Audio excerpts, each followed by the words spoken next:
back to our show. We have the Filipino Cultural School joining us today since summer is right around the corner, and we are all looking for activities for our children to expose them to the culture and heritage of being Filipinos. Joining me today is Polly De La Rosa. She is a Filipino Cultural School halo-halo teacher and a student at Cal State Northridge. She's studying to get her Master's in Arts and History. Kasama rin natin si Aubrey Manahan. She is an FCS Teacher's Apprentice. At si Aubrey naman is a graduate from UCLA, my alumni, International Development. And as well, kasama natin si Lorenzo Mutia, who is also a Teacher's Apprentice who recently graduated from Cal State Northridge. Welcome to the show, guys. Congratulations on your recent graduations. We're very excited that the summer is now here, so we are able to give back to the community. I know that you guys are doing this as well. You're going to be spending your summer teaching children who look exactly like you what it means to be Filipino in America. That's really great news to share with all of them that are watching the program. So let's start with you, Lorenzo. How were you involved with FCS? How did you find out about them, and how did you get involved? Right. I found out through Polly here. She was a Cal State Northridge student. We had a Filipino-American experience class taught by Professor Alan Aquino, if he sees this, yeah. And she dropped in and told us about an internship program for a Filipino Cultural School, and I applied and got in. Got to see the inner workings of the whole group. Very grassroots, you know, more grassroots than I expected. Like, oh, it's a lot of formalized informality, so to speak. You okay, know, so, that's deep, but okay. Right. Yeah. So, and I transitioned, and now I applied and I got in as the teacher's apprentice. Okay. So, right. All right. So, Polly, you're going to be teaching halo-halo. Anong ibig sabihin nun? What does that mean? Halo-halo is actually a combination of 3 classes that we had before. It's language, lifestyle, which is culture, and history.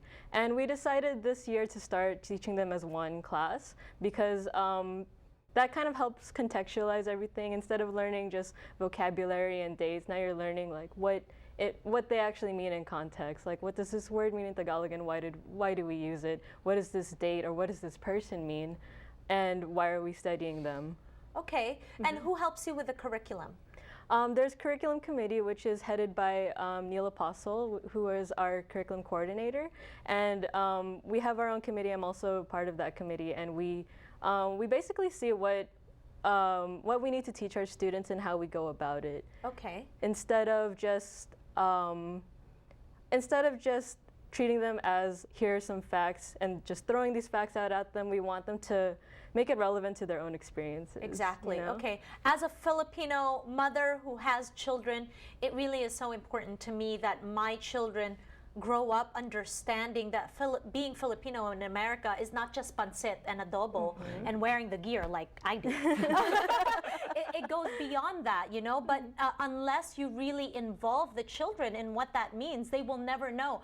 It's our, as a parent, it's our responsibility to make sure that we give opportunities to our children here in America. So I'm so glad you guys are here and talking about it, because as a parent, it really is our responsibility to make sure that there are programs like this that exist. But first of all, I want to congratulate everybody from FCS. You guys got your nonprofit status. This is huge.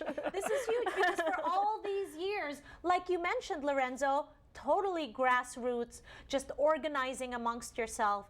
And now that you guys are a nonprofit, it really is a big deal. It shows your commitment to the community, right? So Aubrey, I know that you just graduated and you are going to be a part of this year. What can we expect from FCS this year as opposed to last year?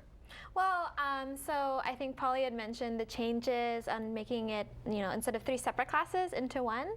For me, this is actually my first year officially being as a volunteer for them. I'm really excited to be a part of it. So what we can probably see is a lot of excitement. I love seeing how involved everyone is and how excited people are about it, especially learning about the culture. I'll actually be helping out with dance. So I'm excited on that sense. We'll be teaching, and I'll be helping teach the children of different age groups. Some of the traditional dances, which I'd love to get them in. So some of the groups are going to be really young.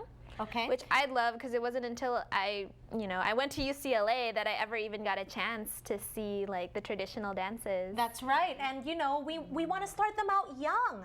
That's why it's so important that we do this now as opposed to when they're in college. So when we return on the show, our students here, well, actually they've graduated, right? So our FCS volunteer teachers are going to be giving you details how you can get your kids involved, okay? We'll be right back with that information.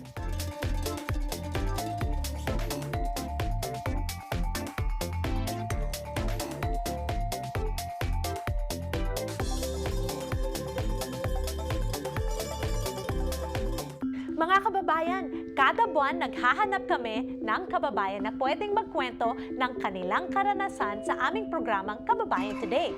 Ipadala ang inyong sulat na nagkwekwento ng inyong storya at katanungan tungkol sa pagiging Pilipino dito sa Amerika, sa hirap, sa ginhawa, masaya man o pagsubok.